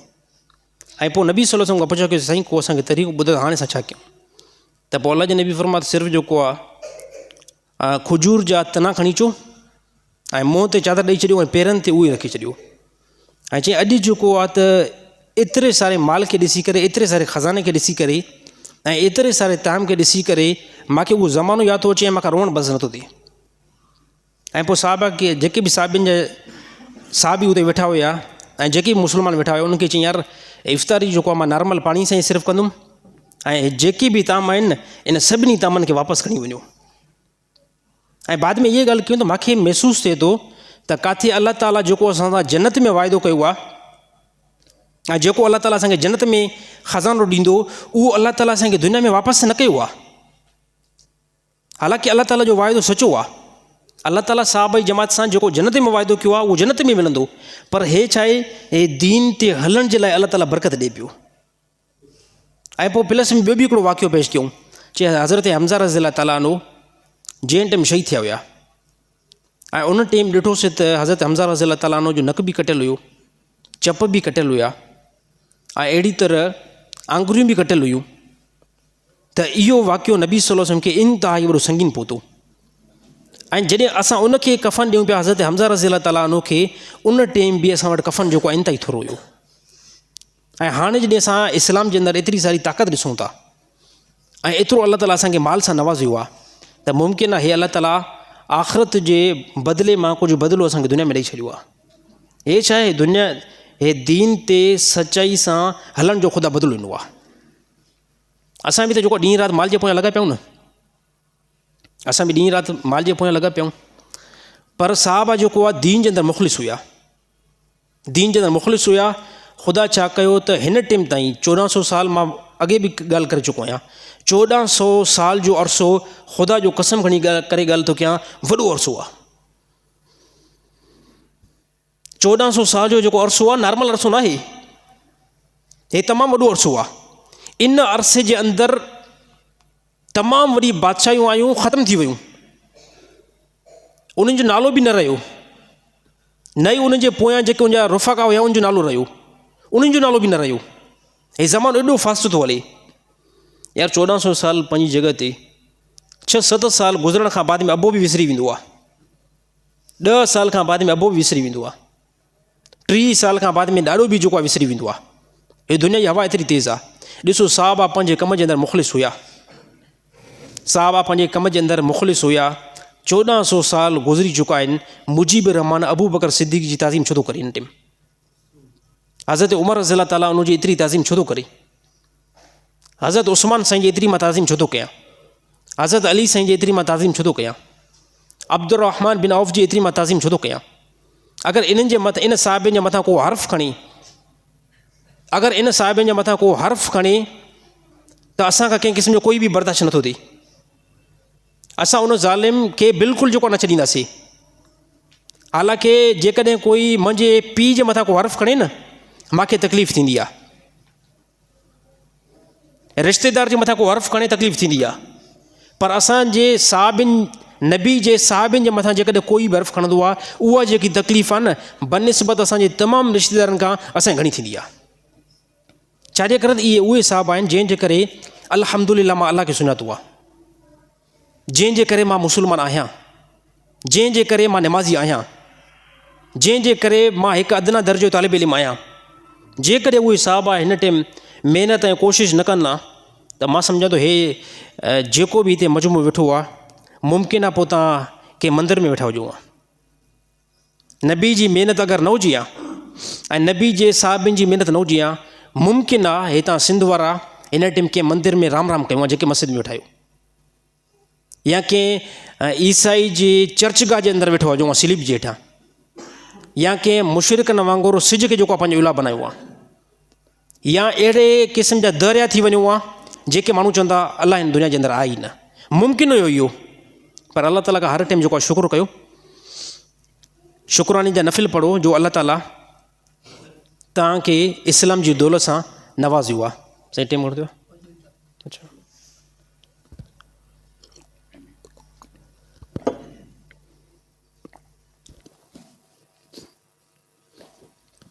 इस्लाम साईं वॾो क़ुर्बानी सां आयो आहे। हज़रत तलहा रज़ी अल्लाह ताला अन्हु जे बारे में हिकिड़ी रिवायत आहे त जंग ओद जे अंदरि हज़रत तलहा रज़ी अल्लाह ताला अन्हु आया ऐं जंग खां वापसी ते जंहिं टाइम मोटनि पिया त साहबा हज़रत तलहा रज़ी अल्लाह ताला अन्हु खे ॾिठो त साहबा हैरान थी विया बिल्कुलु। साहिबिन तलवारुनि जा ऐं अहिड़ी तरह नेज़नि जा निशान ॻणे वधा, तलवारुनि जा ऐं नेज़नि जा जेके जिस्म ते खाव लॻल हुया न, साहबा उनखे ॻणियो। साहबा ॻणियो त पूरा जेके उहे निशान लॻल हुया न, उहे 75 निशान लॻल हुया, 75 ज़रबूं जिस्म ते। ऐं घणे में घणो साहबा इहो फरमाए त हज़रत तलहा रज़ी अल्लाह ताला अन्हु जो वॾे में वॾो जेको ज़ख़्मी थियल हुयो न, उहो मुंहुं थियल हुयो। पोइ नबी सल्लल्लाहु अलैहि वसल्लम जे आॾो हज़रत तलहा रज़ी अल्लाह ताला अन्हु खे आंदो वियो त पोइ नबी सल्लल्लाहु अलैहि वसल्लम फरमायो तलहा पंहिंजी कोशिशि ऐं कारनामे सां अलाह खां जन्नत हासिल करे चुको आहे। ए साहबा जेके तलहा रज़ी अल्लाह ताला अन्हु कारनामो करे ॾेखारियो आहे न, इन अमल ते ख़ुदा तलहा रज़ी अल्लाह ताला अन्हु जे मथां जन्नत खे वाजिबु करे छॾियो आहे। साहबा खे यकीन हुयो त जेकॾहिं अगरि मोटी था अचूं त अल्लाह ताला जी रहमत हूंदी, जिहाद खां मोटी था अचूं न त अल्लाह ताला जी रहमत बरहक आहे, पर जेकॾहिं अगरि शहीद था थी वञूं न पोइ त साईं बेड़ा पार आहिनि।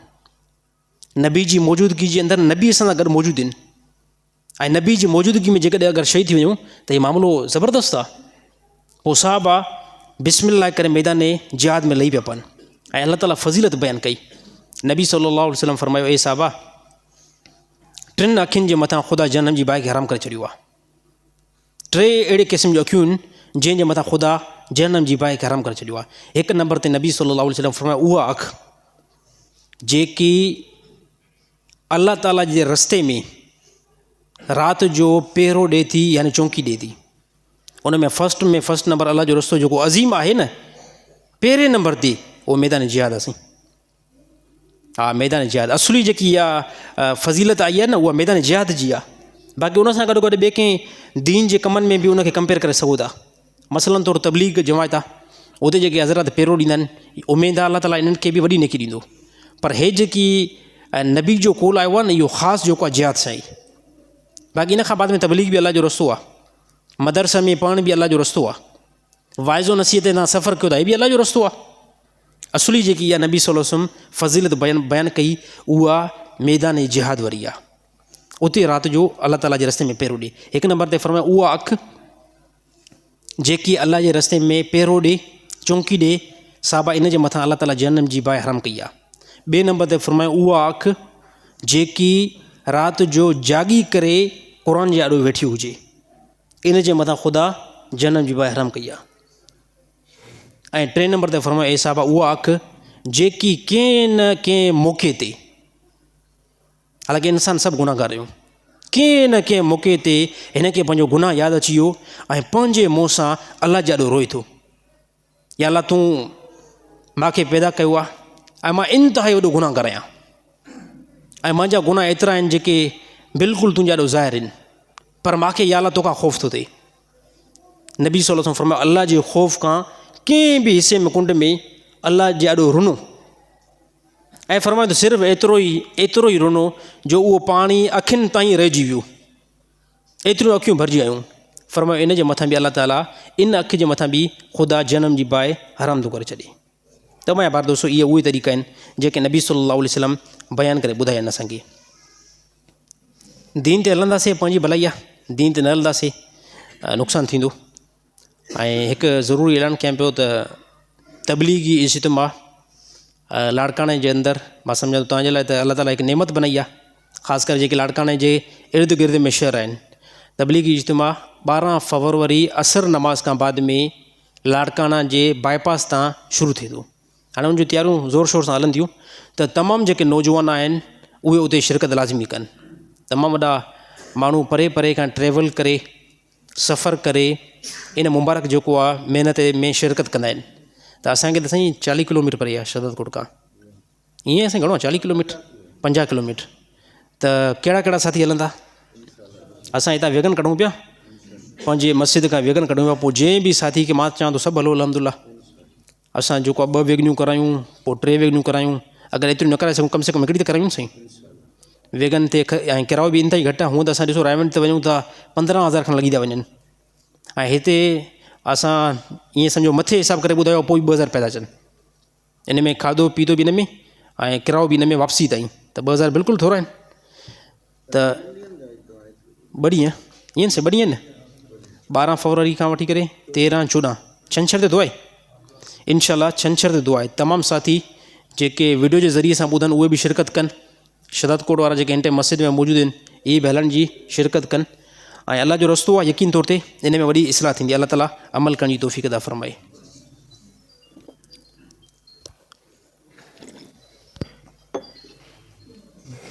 साथी ॿाहिरां अंदरि अचनि न वा, अंदरि ईंदा वञो बुज़ुर्गो। हाणे त यार सर्दी कहिड़ी आहे, हाणे पेशमाम अंदरि वेठो आहे त सर्दी न आहे न। जेतिरी पेशमाम क़ुर्बानी ॾेई वेठो आहे त कम से कम घटि में तव्हां बि ॾियो यार। हिकु मरतबे सफ़ा सर्दी साईं घणी हुई न 2-3 ॾींहं पहिरियां हिते मां वेठो हुउमि बयान स्टार्ट जीअं जो कयुमि त मां वेठो हुउमि ऐं मोज़न साहिबु भरिसां वेठो हुयो। पोइ मोज़न साहिब खे कोई हितां सी लॻो, मोज़न साहिबु सिधो ओॾे वियो। त मां चयो मुंहिंजी दिलि साईं अहिड़ी कढे पई त मां बि वञी करे सिर्फ़ु उते ई जेको बयानु शुरू कयां। मुंहिंजो सहारो साईं हुयो ऐं साईं जो वियो त पोइ मां बि जेको ढिलो थी वियुमि सफ़ा।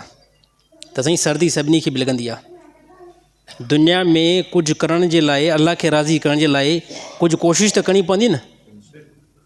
कुझु कोशिशि, कुझु तकलीफ़, जेतिरी तकलीफ़ ईंदी न, मुशक़त ईंदी न, ख़ुदा ओतिरो राज़ी थींदो। ऐं तकलीफ़ जेकॾहिं अगरि न ईंदी त असां चवंदो बसि AC में वेही करे टेक लॻाए करे जन्नत हासिलु कयूं, पोइ त मां सम्झां थो असांजो अकुलु जेको आहे ठीकु न आहे। मुशक़त ईंदी, तकलीफ़ ईंदी, पोइ जेको अलाह राज़ी थींदो। त छा थींदो सिर्फ़ु 10-15 मिंट जेकॾहिं साथी अंदरि वेंदो कुझु टेंशन आहे? कंहिं क़िस्म में कोई बि न आहे। अगरि कंहिं औरत खे, अगरि कंहिं ॿार ॿी कंहिं औरत जो खीरु पीतो हुजे, छा उन जी हिकु धीउ हिन, छा लिखियलु आहे यार? अगरि कंहिं ॿार ॿी कंहिं औरत जो खीरु पीतो हुजे, छा उन जी हिकु धीउ हिन ते हराम थींदी या सभई? ॻाल्हि इहा यादि रखणु खपे त इन में वॾो एहतियात कंदा कयो इन मसइले जे अंदरि। त तव्हांखे नंढो ॿारु आहे, फौरी तौरु ॿिए कंहिं औरत जो खीरु उनखे न पीआरींदा कयो। पंहिंजी माउ अथसि उहा हिनखे पीआरे, बाक़ी जेकॾहिं अगरि ॿी कंहिं औरत जो खीरु नंढा ॿार खे पीआरियो था न, त ॻाल्हि ज़हन में रखे छॾियो त उन औरत जूं जेके बि धीअरूं आहिनि, उन औरत जूं जेके बि धीअरूं आहिनि, इहे सभु तव्हांजे इन पुट जे मथां हराम थी वियूं। काफ़ी माण्हू चवंदा आहिनि न साईं हिकिड़ी धीउ हराम थींदी जेकी हिन सां गॾु खीरु थी पीए। ऐं साईं बिल्कुलु ईअं न आहे। कंहिं बि औरत जो कंहिं नंढे ॿारु खीरु पीतो आहे, वरी उनजी उमिरि बि मां ॿुधायां थो, उमिरि केतिरी हुजे, उमिरि 2.5 साल खां हेठि या 2 सालनि ताईं, 2 सालनि जी उमिरि में या 2 सालनि जी उमिरि खां हेठि कंहिं बि ॿारु कंहिं बि औरत जो खीरु पीतो आहे त इहा इन जी रज़ाई मां थी वई। हाणे इन जूं जेके बि धीअरूं आहिनि इन ॿार जे मथां हराम थी वियूं। ॻाल्हि सम्झ अची वई न साईं? बिल्कुलु असां न त इन में एहतियात कंदा कयो त औरतुनि में बि हिकिड़ी ग़लति आदत आहे। औरतुनि में बि उहे बि छा कंदियूं आहिनि त फौरी तौरु जाॾे बि माइट थी वियूं न त को ॿारु रोए थो न, फौरी तौरु हुनखे खीरु पीआरींदियूं आहिनि, फौरी तौरु। हाणे साईं उहा ॻाल्हि यादि बि न बीहंदी आहे। हाणे वॾा थी विया, इन खां बाद में निकाह थी वियो, पोइ निकाह थियण खां बाद में इहे मामला छॾिबा आहिनि। अड़े हिन ॿार त असांजो खीरु पीतो हुयो। हाणे जेकॾहिं इहा ख़बर बाद में बि पई आहे न त हे हिन जी रज़ाई भेण हुई, पर असां हिन जो निकाह कराए छॾियो आहे हिन सां, त उन टाइम तफ़रीक़ कराए जान छॾायो, निकाह थियो ई न आहे। निकाह थियो ई न आहे। भले कोई चवे न साईं 2 ॿार आहिनि 3 ॿार आहिनि, भले 2 ॿार हुजनि 3 ॿार हुजनि, पर तव्हांखे कन्फर्म आहे, कन्फर्म पकी ॻाल्हि आहे त इन ॿार यानी इन मर्द नंढाप में इन जी माउ जो खीरु पीतो हुयो त हाणे इहा औरत इन जी रज़ाई भेण आहे ऐं रज़ाई भेण सां कॾहिं बि निकाह साबित थींदो ई न। अगरि थी वियो आहे न टोड़े करे जान छॾायो। हलो बाबा, त इन जे लाइ एहतियात इंतिहाई ज़रूरी आहे। औरतूं ख़ासि करे इन मसइले जे अंदरि एहतियात कनि, कंहिं बि ॿार खे खीरु न पीआरनि। अगरि मजबूरी थी पए, मुशक़त थी पए न, त कम से कम पंहिंजे मुड़ुस खां पुछा कनि, मुड़ुस खां इजाज़त वठी करे या पंहिंजे ज़हन जे अंदरि उहा ॻाल्हि रखनि। अलाह ताला अमल करण जी तौफ़ीक़ अता फ़रमाए। साईं, मां फजर जी नमाज़ घर में पढ़ंदो आहियां, को साथी फ़ोन बि कंदो आहे, पोइ बि मस्जिद नथो अची सघां, छा उहो अमल सही आहे या न? न साईं, बिल्कुलु ग़लति आहे। नमाज़ जेको आहे मस्जिद में ई ठीकु आहे, पर जेकॾहिं को ख़ौफ़ आहे या उज़ुर आहे, ॾिसो इन ॿिनि ॻाल्हियुनि में बंदो घर में नमाज़ पढ़ी सघे थो। हिकिड़े बंदे खे कंहिं क़िस्म जो को ख़ौफ़ आहे, उन एतबार सां दुश्मनी जो ख़ौफ़ आहे, उहो घर में नमाज़ पढ़ी सघे थो।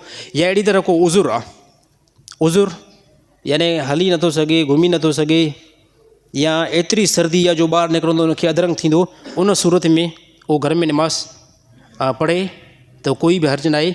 वरना नमाज़ जेको आहे जमायत सां ई पढ़णु खपे। अल्लाह ताला सभिनी साथी खे, ख़ासि करे मूंखे बि अमल करण जी तौफ़ीक़ अता फ़रमाए। नाबीन इमाम जे पोयां नमाज़ थी वेंदी आहे न? नाबीन पेशमाम आहे, यानी उन जूं अखियूं बिल्कुलु कमु कनि ई नथियूं। नाबीन आहे पर उहो पंहिंजी पाकाई जो ख़्यालु रखे थो, त उनजे पोयां नमाज़ पढ़णु बिल्कुलु दुरुस्त आहे। त ॻाल्हि सम्झ आई न? नाबीन इमाम आहे त उहो पंहिंजी पाकाई, कपिड़नि खे पाक रखण जो ख़्यालु करे थो, त उनजे पोयां नमाज़ थी वेंदी। रसूलुल्लाह सल्लल्लाहु अलैहि वसल्लम जेको साहिबु हुयो अब्दुल्ला इब्न मक्तूम रज़ी अल्लाह ताला अन्हु, त उहो जंहिं इलाइक़े जी तरफ़ नबी सल्लल्लाहु अलैहि वसल्लम उनखे मुक़ररु कयो, उन जॻह ते उहो साहिबु इमामत कराईंदो हुयो। त कंहिं क़िस्म जो कोई बि मसइलो न आहे। जेकॾहिं कोई बि नाबीन पेशमाम आहे, कपिड़नि जी पाकाई जो ख़्यालु रखे थो ऐं क़िबले खे बिल्कुलु दुरुस्त रखे करे नमाज़ पढ़े थो। ॾिसो कॾहिं कॾहिं नाबीन खे ख़बर न पवंदी आहे। नाबीन खे जेकॾहिं थोरो बि क़िबले खां हटियल आहे न, त नमाज़ वई सही, नमाज़ न थींदी। साईं, क़िबले खां हटियल ॻाल्हि सम्झ में अचे थी न? हाणे मसलन तौरु हेॾे क़िबलो न आहे, जॾहिं मुंहिंजो मुंहुं आहे न ओॾे क़िबलो न आहे, हेॾे आहे मशरिक़, मग़रिब पहुती आहे। हाणे असुली असांखे नमाज़ सिधे तर ते हीअं पढ़णु खपे, पर जेकॾहिं को नाबीन हीअं बीठो हुजे, क़िबलो त हे आहे, क़िबलो सेंटर ते आहे, पर को नाबीन हीअं बीठो हुजे अल्लाह अकबर करे नमाज़ पढ़ाए, त इहा नमाज़ बातिल वई। छाजे करे? नमाज़ जे अंदरि फ़र्ज़ु आहे इहो अमल। नमाज़ जे फ़र्ज़नि मंझां इहो फ़र्ज़ु आहे त तव्हां मुंहुं जेको आहे काबतुल्लाह जी तरफ़ कयो। अगरि ओॾे मुंहुं नथा कयो त नमाज़ जेको आहे तव्हांजी बातिल वेंदी। अगरि कंहिं इमाम खे ॾाढी घटि हुजे, छा उनजे पोयां जुमो नमाज़ थी वेंदो या न? नमाज़ थी वेंदी। सही, मां पहिरियों ॿुधाए चुको आहियां। अगरि कंहिं इमाम जी ॾाढी घटि आहे, नमाज़ थी वेंदी, नमाज़ मकरूह आहे। छाजे करे? ॾाढी खे यार ॾाढी मुकमल रखणी खपे। साहबा जी पूरी जमायत, पकी ॻाल्हि पियो कयां, साहबा जी पूरी जमायत खे जेकी ॾाढी मुबारक हुई न, उहा मुठ बराबरि हुई। साहबा जे पूरी जमायत खे ॾाढी जेकी हुई न, उहा मुठ बराबरि हुई। ऐं मुठ बराबरि ॾाढी में माण्हू सुहिणो लॻे थो। हिकिड़ो माण्हू ॾिसो ॾाढी रखे ऐं इन खां बाद में ॾाढी जेको नंढी कराए। काफ़ी जेको कारी साहिब ईअं कंदा आहिनि, कारी साहिब आहिनि जेके किराए सां क़ुर पढ़ंदा आहिनि, उहे ॾाढी खे मुठ बराबरि इंतिहाई घटि रखंदा आहिनि। काफ़ी हूंदा कारी साहिब जेकी ॾाढी मुठ बराबरि हूंदी। ॾिसो ॾाढी हिकिड़े बंदे खे मुठ बराबरि हूंदी न, त इहो बंदो थोरो सुहिणो लॻंदो आहे। थोरो न बल्कि घणो सुहिणो लॻंदो आहे। पर उन मुठ बराबरि खां जेकॾहिं कटींदो अचे न, पोइ अची करे ॾाढी जॾहिं हिते बीहंदी आहे न, बंदो ई अजीब लॻंदो आहे। त जॾहिं एतिरी सारी तूं ॾाढी रखे सघें थो, जॾहिं हेतिरी सारी तूं ॾाढी रखे सघें थो, त बाक़ी 1-2 इंच यार रखे छॾ अॻिते, छा थींदो आहे? हिते कंहिं औरत खे ख़ुशि करण जे लाइ, कंहिं दोस्त खे ख़ुशि करण जे लाइ मथे अल्लाह खे नाराज़ करें पियो। इहा त ॻाल्हि सम्झ में अचे थी, नथी अचे? त साईं मौत मुक़ररु आहे। साईं, ॾाढी रखंदो बि मौत ईंदो, ॾाढी न रखंदो त बि मौत ईंदो। त ॾाढी रखो। हा, ऐं नौजवान इहे बि बहानो बनाईंदा आहिनि। सही, साईं ॾाढी रखूं त माई नथी मिले। अड़े ख़ुदा जा बंदा, मुजीब रहमान छड़ो आहे। ॾाढी रखंदासीं माई काॾे मिलंदी? मुजीब रहमान खां पुछा कयो, मुजीब रहमान छड़ो आहे? अल्हम्दुलिल्लाह मूंखे 4 ॿार हाणे थिया आहिनि। हिन जुमे खां बाद में नंढो अल्हम्दुलिल्लाह मूंखे पैदा थियो आहे, 4 ॿार। ऐं यकीन तव्हांखे ॿुधाई, इहा ॻाल्हि ओपन न थींदी आहे। यानी इन खां अलावा बि ऑफर आहिनि निकाह जा, पाण मुजीब रहमान नथो करे। इन खां अलावा ॿिया बि ऑफर आहिनि। ॾिसो, इस्लाम त गुंजाइश ॾिनी आहे न, इन में कंहिं क़िस्म में कोई बि यानी टाल मटोल जी ॻाल्हि ई न आहे। इस्लाम जॾहिं गुंजाइश ॾिनी, तव्हां 2 निकाह करे सघो था, 3 निकाह करे सघो था, 4 निकाह करे सघो था। यानी मुजीब रहमान खे ॾाढी आहे हिकिड़ो निकाह आहे। इन खां अलावा ॿिया बि ऑफर जेकॾहिं अगरि असां करण ते पऊं न 4 निकाह मुजीब रहमान जा थी वेंदा आराम सां, बिल्कुलु आराम सां, दवा सां ॻाल्हि थो कयां।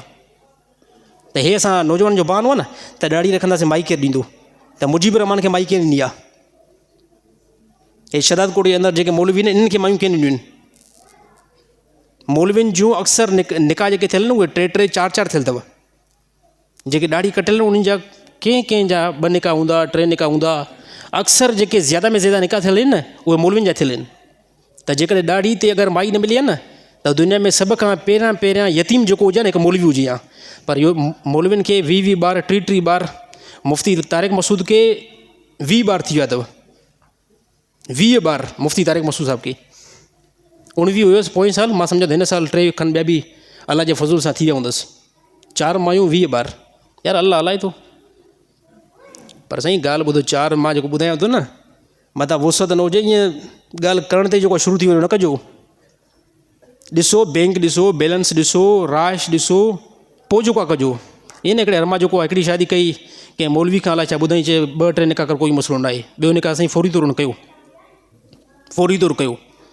कुझु टाइम खां बाद में ॾिठोसि हिकिड़ी टंग जेकी आहे भॻल अथसि, टंग भॻल अथसि। अड़े भाउ ॾे हल वाले, टंग तुंहिंजी कीअं भॻी? चए यार घर वियो मायूं निभागियूं, हिकिड़े घर में ठहनि ई न पियूं। पोइ मायुनि जेको आहे फशरी कई मांसां, चए तूं जेको आहे मूंखे टाइम नथो ॾे, तूं हुनखे टाइम थो ॾे। पोइ मां छा कयो, मां औरतुनि खे चयुमि त हे जेको आहे न हे सेंटर आहे न, हे नक खां वठी करे सॼो जेको हिकिड़ो हिसो पासो आहे न, हे हिकिड़ो पासो इहो मुंहिंजी पहिरीं घरवारी जो आहे, हेॾां वारो पासो ॿी घरवारी जो आहे। त हिकिड़ी घरवारी जे हिकिड़े घरवारी जे हिसे में हिकिड़ो हथ बि आयो, हिकिड़ो पेर बि आयो, ऐं मुंहुं जो अधु हिसो बि आयो। ऐं ॿी जे हिसे में हिकु हथ बि आयो ऐं पेर बि आयो, मुंहुं जो ॿियो बि हिसो आयो। पोइ हिकु मरतबे छा कयुमि त टेक लॻाए करे वेठुमि, टंग ते जेको चाढ़े करे वेठुमि, पेर ते चाढ़े वेंदो आहे न नौजवान, मोबाइल जॾहिं हलाईंदा आहिनि पोइ पेर ते रखी करे। पोइ हिकिड़ी माई आई, चए मुंहिंजे पेर जे मथां हुन माई जो पेर छो पियो आहे? मुंहिंजे पेर जे मथां हुन माई जो पेर छो पियो आहे? आवा छा कयईं, खणी आई मंदिड़ो खणी आई, ॾोई ॿोई खणी आई, ठका जो कढाईंसि, उहो पेर जेको आहे मुंहिंजो भरी पियो। त मुंहिंजे पेर जे मथां हे ॿियो पेर छो पियो आहे? त साईं इहे मामला थींदा आहिनि। जेकॾहिं बर्दाश्त करे सघो त पोइ निकाह कजो, अलाह ताला अमल करण तौफ़ीक़ अता फ़रमाए। हिकु मर्द 2 भेनरुनि सां हिकु वक़्त में निकाह करे सघे थो या न? नाजाइज़ हराम अमल आहे। ॻाल्हि सम्झ में आई साईं? हिकु मर्द 2 भेनरुनि खे हिकु टाइम जे अंदरि निकाह में गॾु नथो रखे सघे। ॻाल्हि सम्झ में न आई? हिकु मर्द 2 सॻियुनि भेणुनि खे हिकु टाइम जे अंदरि निकाह में गॾु नथो रखे सघे। ॻाल्हि सम्झ में अची वई न साईं? हिकिड़े बंदे हिकिड़ी शादी कई, हाणे पंहिंजी साली सां, साली थींदी न साईं, साली थींदी, निकाह खां बाद में साली सां फौरी तौरु निकाह नथो करे सघे। हा उन टाइम निकाह करे सघे थो जॾहिं पहिरीं घरवारी प्याला करे वञे, यानी अलाह खे प्यारी थी वञे, या उनखे तलाक थी वञे, त ॿियो ऑप्शन थी सघे थो तलाक खां बाद में त पंहिंजी साली सां निकाह करे सघे थो। बाक़ी हिकु टाइम में 2 भेनरुनि खे निकाह में गॾु रखणु नाजाइज़ हराम अमल आहे। मुस्लमान जो बहरहाल इहो कमु न आहे, गैर मुस्लिम जो थी सघे थो। अगरि कंहिं औरत खे 3 या 5 महीना, अगरि कंहिं औरत खे 3 या 5 महीननि जो हमल हुजे, छा उन सां निकाह थी सघे थो या न? नाजाइज़ हराम अमल आहे। अगरि कंहिं हमल जे दौरान निकाह कयो, निकाह न थियो आहे, उन औरत सां ज़िना कंदो। ॻाल्हि सम्झ में आई साईं? औरत खे पेट आहे, 1 महीने जो हुजे, 2 महीननि जो हुजे, 8 महीननि जो हुजे, औरत खे जेसि ताईं हमल आहे तेसि ताईं उन सां निकाह थींदो ई न। औरत खे ॿार पैदा थी वियो त पोइ जेको आहे जेकॾहिं तलाक थियल अथसि या मुड़ुसु मोल अथसि, पोइ जेको आहे निकाह थी सघे थो। बाक़ी हमल जे दौरान अगरि कंहिं बि मुस्लमान निकाह कयो आहे, इहा औरत हराम आहे, इन जे लाइ हराम आहे, नाजाइज़ आहे, निकाह नाहे थियो। हिकु औरत खे मुड़ुसु 1 तलाक ॾेई करे पोइ साल ताईं उन सां रुजू न कयो, छा तलाक वाक़ई थी वई? न। मसइलो सम्झो, कंहिं मर्द पंहिंजी घरवारी खे सिर्फ़ु हिकिड़ी तलाक ॾिनी त तोखे तलाक आहे, इन खां बाद में हलियो वियो, रुजू न कयईंसि, ज़बान जे एतबार सां बि रुजू न कयईंसि, ऐं ॿियो हिकिड़ो रुजू जो तरीक़ो आहे चुमी ॾियण सां, भाकुर पाइण सां, हमबिसरी करण सां, इन शयुनि सां रुजू न कयईंसि। हता के इन मर्द खे साल गुज़री वियो, साल गुज़री वियो। हाणे साल गुज़रण में इन औरत जे मथां तलाक बाइना वाक़ई थी। छाजे करे? कंहिं बि औरत खे मुड़ुसु हिकिड़ी तलाक ॾे, पोइ 3 महीना उनखे छॾे ॾे, 3 मेंसिस उनखे छॾे ॾे, त इन औरत जे मथां इहा तलाक रजई फिरी करे तलाक बाइना थी वेंदी। ऐं बाइना तलाक जो हुकुम इहो ई आहे त इहा औरत निकाह खां निकिरी वई आहे। छा थी वई आहे? निकाह खां निकिरी वई आहे। पर जेकॾहिं इहा औरत पंहिंजे मुड़ुस सां दोबारा निकाह करणु चाहे थी त निकाह थी वेंदो। साईं इहा सूरत चेंज अथव। ॾिसो इहा सूरत कहिड़ी आहे? जंहिं टाइम मुड़ुसु हिकिड़ी तलाक ॾिए, मामिलो 3 तलाकुनि जो न अथव। मामिलो जॾहिं 3 तलाकुनि जो ईंदो न, पोइ इहा औरत रुजू ई नथी करे सघे। 1 तलाक जो हुकुम अलॻि आहे, 2 तलाकुनि जो हुकुम अलॻि आहे, 3 तलाकुनि जो हुकुम अलॻि आहे। ॻाल्हि सम्झ में अची वई न साईं? त हे जेको मसइलो आहे न उहो 1 तलाक जो आहे। मतां कोई साथी जेको आहे हिन मसइले खे ग़लति सम्झे त 3 तलाकुनि खां बाद में फौरी तौरु जेको आहे घरवारी सां निकाह कयां, उन सूरत में न थींदो साईं। 3 तलाकूं तलाक मुग़लज़ आहे, मामिलो ख़तमु, निकाह ख़तमु। हाणे इहा औरत हता तनकिह ज़ौजन ग़ैर, हू क़ुर जो हुकुम आहे, ॿिए हंधि वञी करे निकाह कंदी, मामिलो ख़तमु। हलो बाबा, हिकु मस्जिद जो मसइलो या क़ुर ॿी मस्जिद में इस्तेमालु करणु कीअं आहे? जाइज़ आहे, बिल्कुलु कंहिं क़िस्म जो कोई बि मसइलो न आहे। औरत खे ॿार पैदा थींदो आहे त केतिरे टाइम ताईं उन औरत सां मुड़ुसु हक़ अदायगी न करे? वधि में वधि जेको पीरियड आहे 40 ॾींहं। औरत खे ॿार पैदा थियो आहे न, ॿार पैदा थियो आहे त 40 ॾींहं वधि में वधि पीरियड आहे, त 40 ॾींहंनि ताईं मुड़ुसु उन सां सोबत न करे, वधि में वधि, घटि में घटि का उनजी मुदत न आहे। औरत खे खून बंदि थी वियो आहे निफ़ास वारो, उहो कंहिं औरतुनि खे 20 ॾींहंनि जे अंदरि बंदि थींदो आहे, कंहिं औरतुनि खे उहो खून 25 ॾींहंनि जे अंदरि बंदि थींदो आहे, 30 ॾींहंनि जे अंदरि बंदि थींदो आहे। वधि में वधि उहो जेको औरत खे निफ़ास हलंदो आहे उहो 40 ॾींहंनि ताईं हलंदो आहे। अगरि कंहिं औरत खे 20 ॾींहंनि जे अंदरि निफ़ास बंदि थो थी वञे त मुड़ुसु जेको हक़ अदायगी करे सघे थो, कोई बि इशू न आहे। पर जेकॾहिं उहो खून जारी आहे 40 ॾींहंनि ताईं हले थो, त 40 ॾींहंनि ताईं मुड़ुसु जेको आहे घरवारी जे क़रीब न वञे। पोइ कोई साथी इहो सुवालु करे त साईं 40 ॾींहंनि खां बाद में बि हले त पोइ छा मामिलो आहे? अगरि 40 ॾींहंनि खां बाद में हले त इहो जेको खून आहे इहो निफ़ास न आहे। इहो छा आहे? इहो निफ़ास न आहे। इहो औरत खे ॿियो को मसइलो थी सघे थो। बहरहाल 40 ॾींहंनि खां बाद में शरीयत इजाज़त ॾिनी आहे त मुड़ुसु घरवारी सां हमबिस्तरी करे सघे थो। कहिड़ी सूरत में? जंहिं टाइम ॿार पैदा थियो आहे। मसइलो साईं सम्झ में अची वियो? अगरि न अचे साईं थोरो हथ मथे खणो। अची वियो न साईं?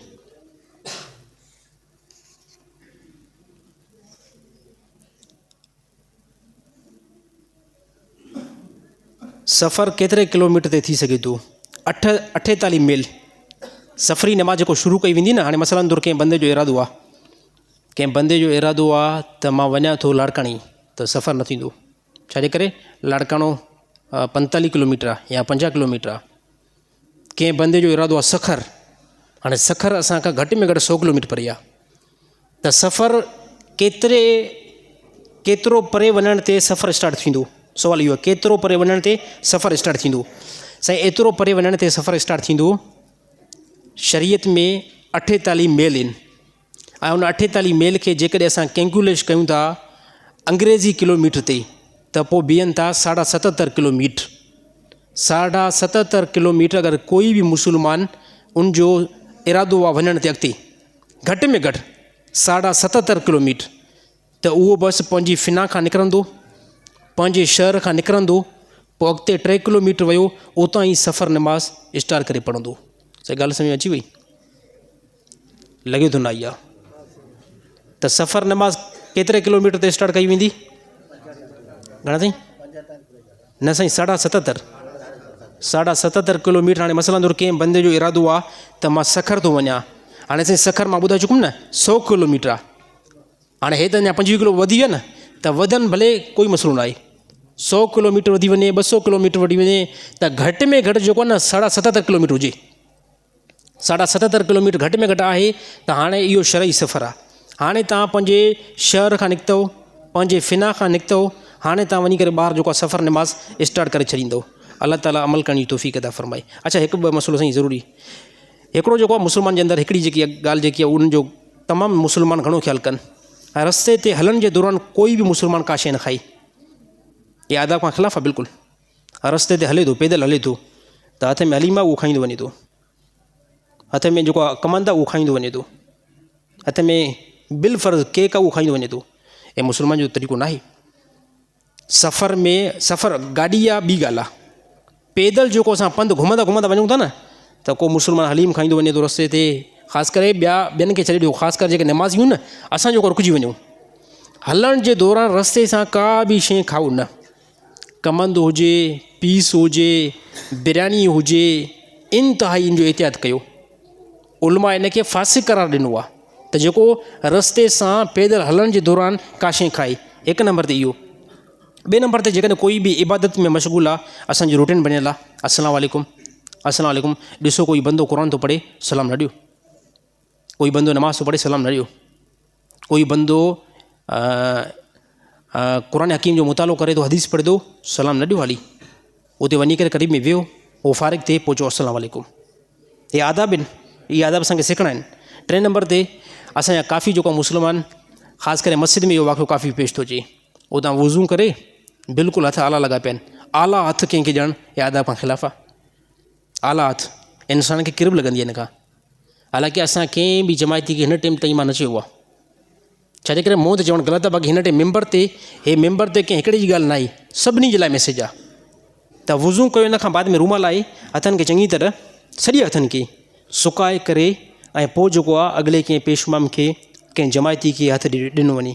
छाजे करे आला हथ सां हथु ॾियणु इहे आदाब खां ख़िलाफ़ु थो वञे ऐं काफ़ी माण्हुनि खे जेको किरब बि लॻंदी आहे। अल्लाह ताला तमामु मुस्लमान खे अमल करण जी तौफ़ीक़ अता फ़रमाए। छा साईं? अच्छा, बसि इहो लास्ट में ॿुधंदा। मदरसे में साईं कारी रबनवा साहिबु असांजो दोस्त आहे, उनजे मदरसे में सुभाणे ॿिए ॾाढे को प्रोग्राम आहे, उनजे लाइ हे 2 तालिब इल्म आया आहिनि, जेको जंहिं साथी खां थी सघे उहो इन सां ताउन कनि।